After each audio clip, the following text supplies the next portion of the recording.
Welcome to Co-Opinions. My name is Josh, and today I have Chris with me. Hi, Josh. So we're going to tackle something of a humorous issue this time around. In this minisode, we're going to talk about the concept of waifus and husbandos. And I figured, who would probably know about waifus more than anybody? And Nick's like, I'm busy. So, Chris... Yeah, it wasn't the first choice. Yeah, no, it was a close tie. But I, myself, had never actually had experience with the concept of waifus before because I didn't even understand what the draw was. How I'd heard them defined and come to realize how they work is they stereotypically are attractive anime people. Waifu is by far the most common term, but husbando has gained a lot more popularity. Waifu is typically an attractive female anime woman who you develop a strong emotional attachment to. Correct me if I'm wrong. Yes. And a husbando is just the male version of that. Correct. Now, I never really understood what the appeal of these is. And Chris, why don't you give your perspective on this before I give my clinical understanding? Well, just for a little bit of background, at least for me, I've played many games that would have waifu characteristics with a lot of female characters that, I really like this character, I identify with her, or she's like my type of girl that I would be interested in if she was a real girl.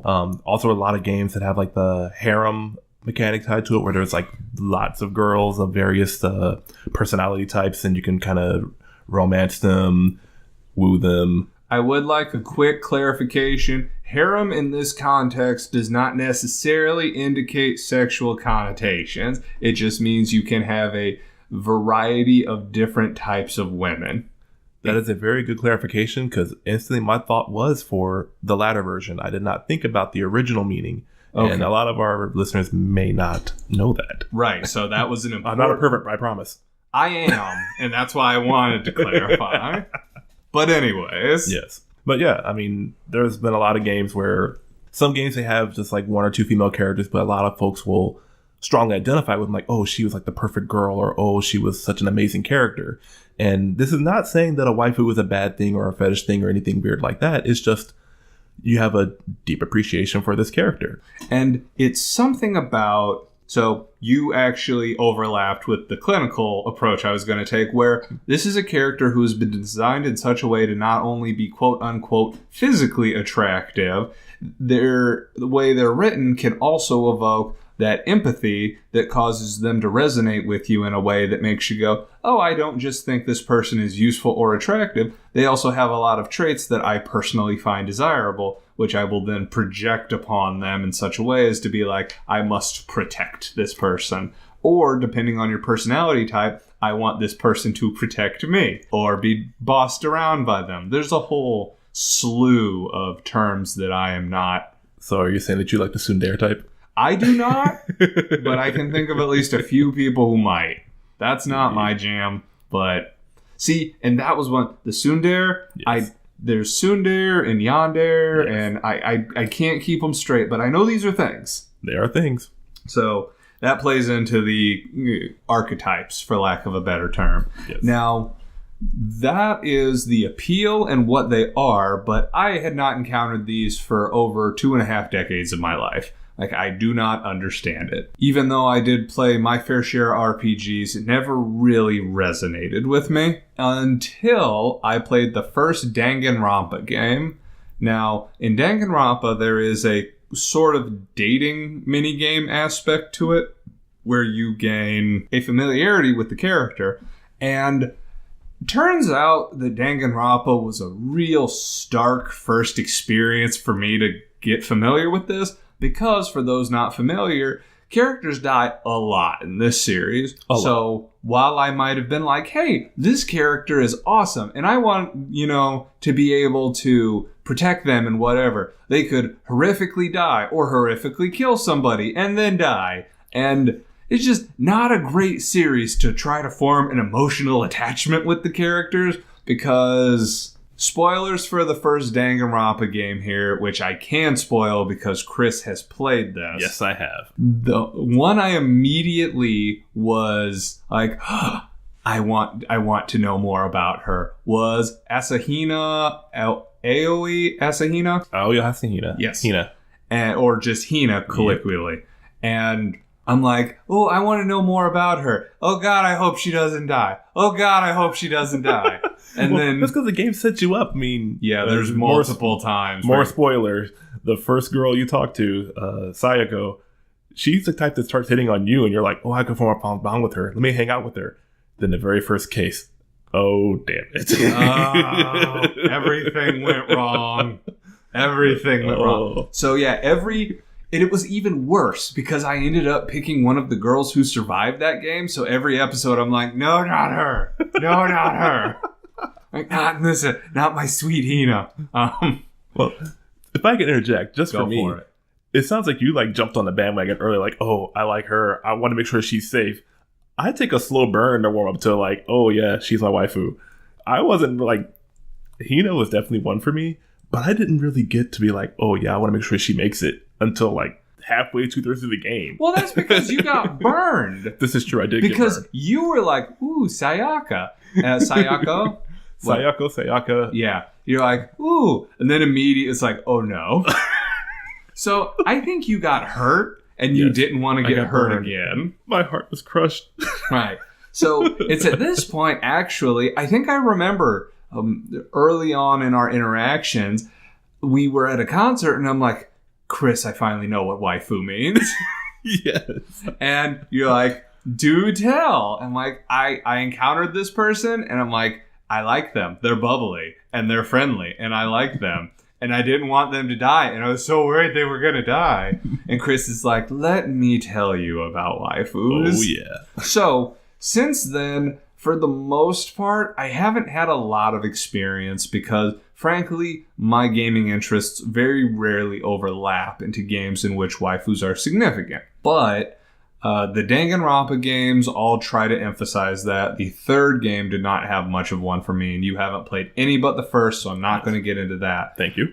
But if one game unexpectedly did that for me, it was Metal Gear Solid 5. And have you listened to the Metal Gear Solid series? I did, and it was unexpected about Quiet. About Quiet. The way they develop her, I would not have thought, despite the fact she is horrendously sexualized. That's just kind of a Kojima thing. Sorry, guys.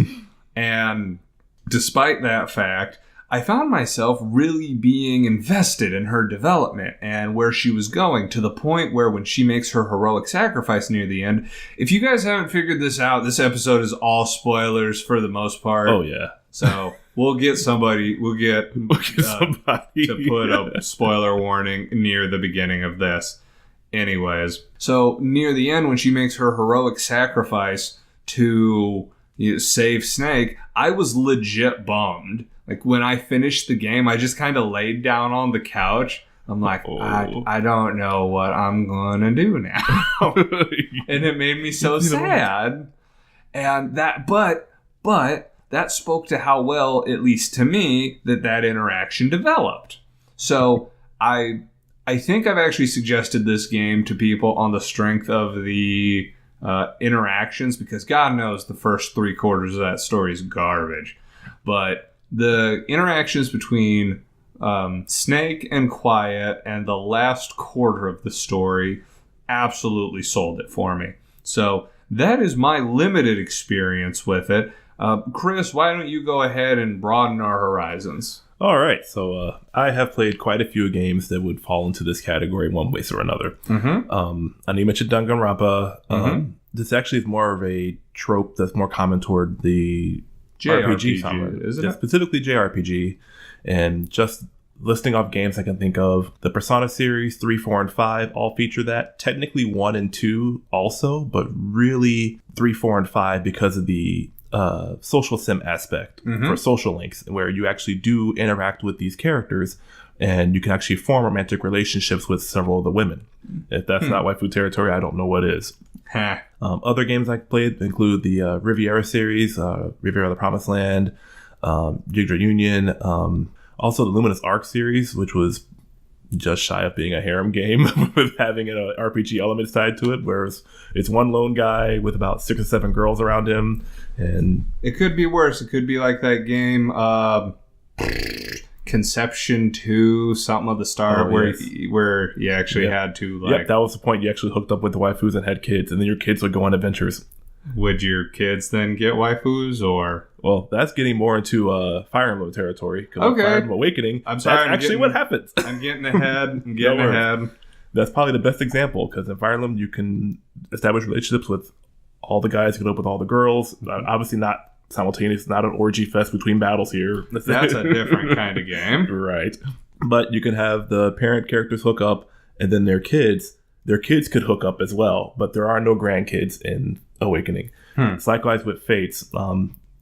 Fates is very interesting because it has some almost incestuous relationships involved with that. Yeah. A little bit of spoiler here for Final Fantasy Fates. Oh, we've already put spoiler warning on the episode. Yep. Your main character, male or female, whoever you choose, you have 2 warring families. You were born into the Hushido family, but were raised by the Nor family. And the Hushido family is traditionally very Japanese, very Eastern culture. And the Nor family is Western, almost Germanic in their relationship and structure. So depending on which version you're playing, whether you're playing Birthright or Conquest, you get to a certain point where you must choose your side, who you side with. I played Conquest, which was the hard mode, because I have played Fire Emblem forever. I'm used to hard mode. And so I ended up siding with Nor. I also played a male Corrin. So each family has 3 brothers and 3 sisters. You can pursue romantic relationships with the sisters if you're male, the brothers if you're female, as well with any servants and retainers that are of the opposite gender, and one character that was of the same gender, but I didn't pursue that relationship. Did they? I feel like now that you're saying this, didn't Nintendo have to address the fact you couldn't? Okay. There was a controversy involved where there was a character who was concerned about being attracted to or having something to do with a member of the same sex. So in the original Japanese version, they had you drink a potion that would, I forget if it was either make you perceive everyone as the other gender or something of that effect. And there was about a controversy because of the whole... Pray the gay away. Like, exactly. Which I completely agree with. Yeah. That's not cool. I mean, yeah, it's a bit of a cultural thing because things in the East are different. A lot different over here. So I am not against Nintendo removing that content just for that. But that's also getting to a whole other topic of censorship. Right. Maybe we'll address that later. Indeed, we could. But for the basis of the whole waifu thing, you've got the sisters. You've got the one who is, just talking about the Nor ladies, you've got Camilla, who everyone knows because she's very chesty, to be nice. And I would say that she falls into, which category is I would say she falls under? Probably the almost yandere criminality, because she's very loving to you, but then she also says, I will kill anyone for you. And she does that. She will go into battle alongside you and slay anyone that gets in her way, that gets too close to you. So she is not an evil character? Oh, no. Okay, because she looks like it, yes. She 100% looks like it. I gotta keep scrolling, make sure that she continues looking like it. No, her attire does not change throughout the game. Are you sure? Because there's some of these wow. Now, it depends, because remember, I played Conquest where she's your ally. Okay, so I'm guessing there's no beach scenes because Google Images seems to imply there's some beach scenes. Well, it depends on, I think there are some beach... Oh, man, I just realized what you're looking up. Wow. Yes. There are some beach scenes. I don't remember them too well because, I mean, I played this game in a while, but I am playing Fire Emblem Heroes, the mobile game, which there are beach variations. So there could be some overlap with that. But yes, there are some... And that's something else about these type of games. They tend to make the women very attractive and always include some type of swimsuit or bath scene. I don't understand. So here's a problem. Sorry if I'm interjecting too much here. Looking at this, I'm looking at a 1/7 scale PVC statue, and I can see the criticism that gets levied against some of these waifus because everybody else in Fire Emblem, full armor. Yes. She has very distinct vulnerabilities here. This is classic bikini beats armor territory here. Now, a lot of her is covered in armor, yes, but there's two very significant parts that are not. If I better term, the titillating parts. Oh, yeah, no, you pretty much hit the nail on the head. I mean, wow. Yes. Which, honestly, it makes me a little uncomfortable because I like her as a character, but I don't like how she's so sexualized. I think I'm cool with that. Just well, there are other siblings, and they are not as sexualized. If you look up Elise, who is the other mage of the family. How do you spell that? Elise. And I would say that she is a bit more... Oh, she's all Lolita. Oh, yeah. Yeah, she's different She's darn near dude. Moe, yeah. Yeah. Yeah. But then that's how these games were. They cater to all the tropes, if you will, all the types. Yeah, definitely. Now, yes. Does she have short shorts in the game or not? I can't. I'm getting mixed signals here. She has a bit of a gothic dress. Oh yeah. The short shorts that might be either during a beach or bath scene, which it looks like she has longer leggings typically. Yeah. So not quite as. Yep. Anyways, okay. Now, does this speak to the different? Is this their attempt to appeal to different types of people? Do you think? Well, I think that they are the reason for the different types of waifus is definitely everybody has a different type. Some of the guys like to have the lady that bosses them around. Others like the cute girl they feel they can protect. And others like the fact that there's a girl that will shower you with affection to the point where she either is psycho crazy, she will kill you when it gets in your way, versus, oh, I'm extremely clumsy. Oh, the clumsy's so cute. I want to just nurture you. These are the types of things they're playing up for, and I definitely believe with these games that they are making that a more and more of a focus, as opposed to just being we're going to throw this character in and make this her trait. A key example I could think of is an older game, Persona 3. Mm-hmm. You have the character Fuka, who is probably my number one waifu of all waifus. Yes. And her name's Fuka? Yes. I know, that's very dangerously close to something else. It is. Yes. Just as a quick aside, who is Charlotte? Charlotte's one of the retainers. They don't give her much, do they? No. Well, they give her some things very specifically, and that's why they don't give her much to cover it up with. Exactly. Sorry. You were talking about... But we're transitioning to Persona 3 and talking about Fuka. And the concept of... Really, the core thing going with this is that early on, they included these traits, and that's kind of a background trait. Where in the core game of Persona 3, she is your navigator. She provides you where you need to go, what shadows you to watch for. She definitely gives off a bit of a Dondere personality. Dondere? Yeah, which is where she's cute, but she's kind of clumsy. But you don't see that in the core game. You only encounter that if you do her social link and romance her. And in Fest, this is really funny of a side. In Persona 3 Fest, there's additional scenes and things you can do in the game. Namely, you can go upstairs into the attic, into the control room, and watch videos of your roommates in their rooms while they're doing things on their own. So do you think that... Did I already bring this up? Does the concept of waifu too frequently cross into creepy? Yes. It doesn't have to, but it totally does. A lot, right? Yes. And I think getting into the latter games, they just started to embrace that, because the stuff with Fuka, you don't encounter unless you're purposely going out for these scenes, like the one I'm about to talk about, which is where you watch her in her room, where she buys what's supposed to be a weight loss device. It's like a little vibrator you put on your belly to lose weight. Mm-hmm. There's depending on your opinion, a humorous scene where she's playing with it in her room, and it's vibrating a little too much, and she's falling over in laughter and ecstasy. Yeah, laughter, yes. Quote unquote. Yes. So it also makes a weird noise, but that's not there.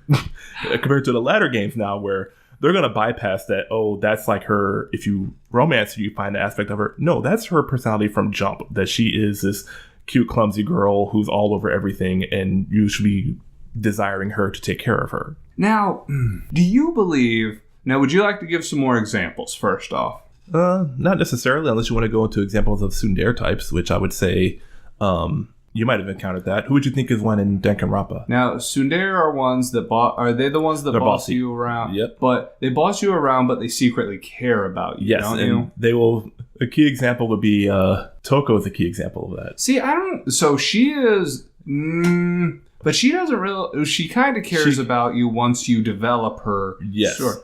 But she's like, that's not like I like you or anything. Yeah, that's pretty. That's like the stereotypical. Yes. So what exactly? So Toko is a character who is typically antisocial. However, when you show her affection, she is still brash, but she still gives you hints of having an attraction to you in some sense. So I'm trying to think of other characters who could typically fit that, who would fit that. There is a gothic Lolita type named Celeste. that, but she doesn't ever really. She kind of shows fondness for you if you develop her. I don't know if you went down that path. No, she. Spoiler alert: she died before I could. Yeah, it is a spoiler, but so many people died in that. Oh yeah. So yeah, I guess probably Toko would be like the stereotypical in that one. So I get she'd be my first pick. There was. Honestly, all the women in that game, save for maybe Sakura and Hina, exhibited tsundere traits. But Toko is probably the one to be, if I had to say this is an example, she would be the one from that group. Quote unquote, Junko didn't. Junko. Oh, we could talk about Junko for an entire episode, man. Oh, man. Yeah. Sorry, I'm just...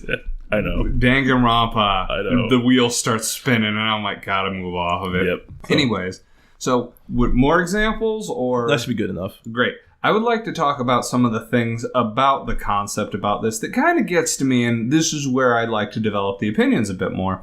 I like the idea when the execution, for lack of a better word, is tasteful.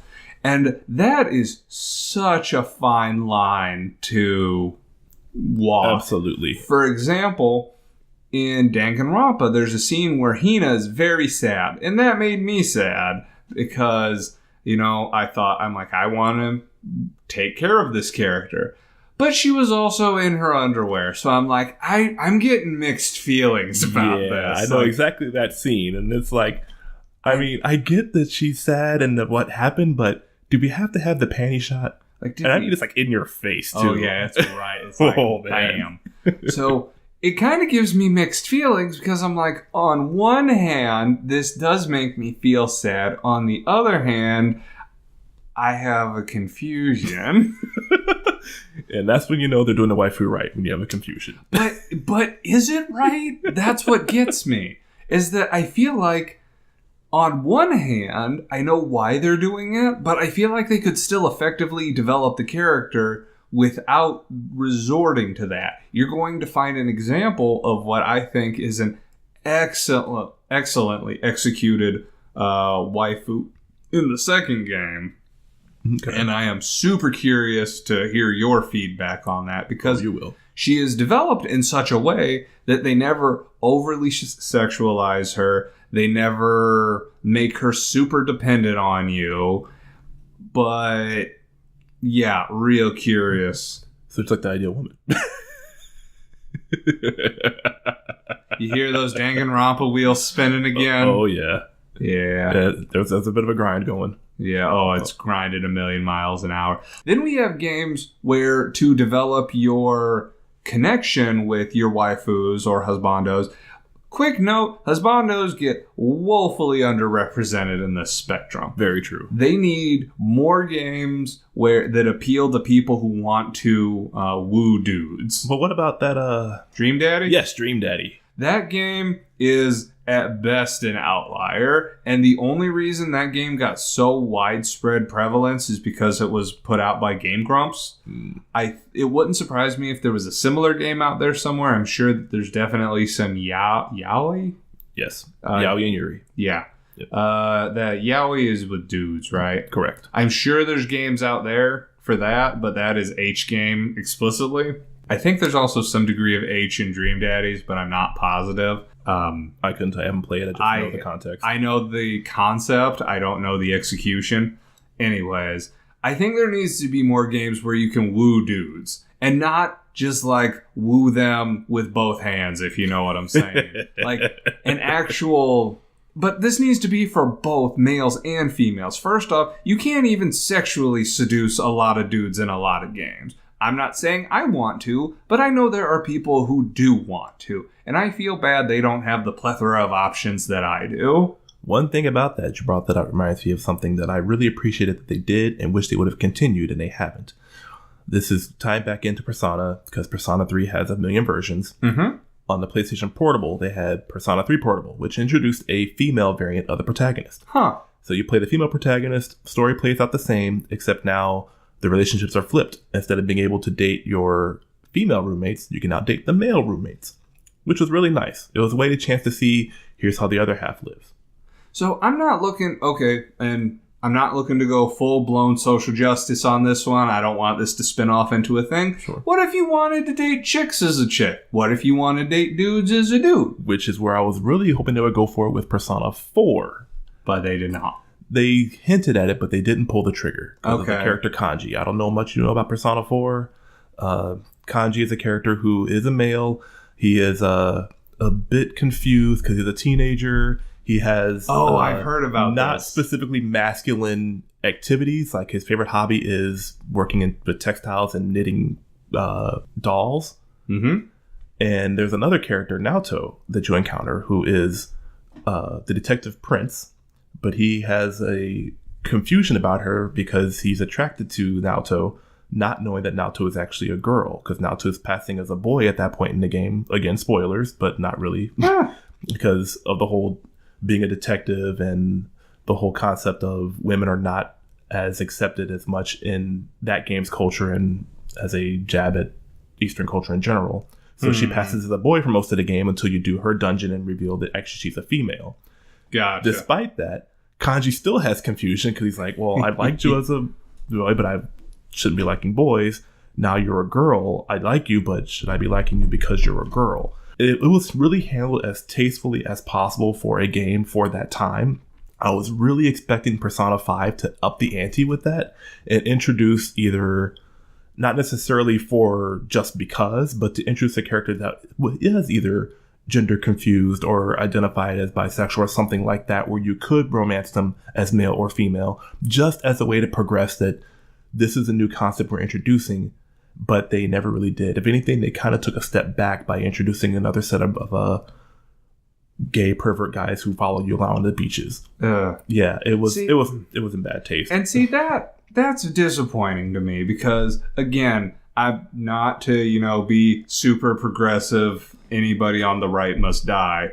But I would that's the thing. The super stereotypes of portraying that as a deviancy kind of thing. Right. Like, it would be great if you were to go after a girl and she'd be like, thank you, but I'm not interested. Well, really? Why not? Well, because I'm into women. Like, oh, well, I didn't get that vibe from you because that is not what defines my life. Right. Like that's kind of the problem I have generally with these hyper exaggerated waifus, is that their attraction, their romantic aspects of life are what define them in the ones I have typically been exposed to. Yeah, that was the point I was going to bring up as well. It's not a realistic portrayal. Well, at the same time, these games aren't meant to be a realistic portrayal. They're, for lack of a better term, fulfilling a fantasy through it in a sense. Yeah, but I mean... Okay, go ahead. Sorry, finish your sentiment. Well, getting into that one, because that's now where my thought process is. With the concept of waifus and husbandos now, they are even more so sexualized, more so... How do I want to phrase this? They are not as dimensional as they were beforehand. Like I mentioned, not as well-rounded. Yes, thank you. Not as well-rounded. Because in the older games, yeah, there was like, oh, we're working on something together. But outside of the main game, if I start to romance you, I find out intricacies about your personality. And it's like, oh, that's cute. Or, oh, that's not. But now in these latter games, it's in your face. Oh, yeah, I'm the crazy chick. Oh, yeah, I'm the cute chick. Or, oh, I'm the helpless one. You need to nurture me.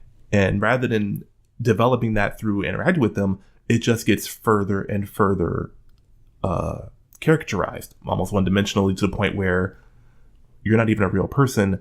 I don't really identify with you as someone I would consider a waifu, despite the fact the game is specifically catering you as such.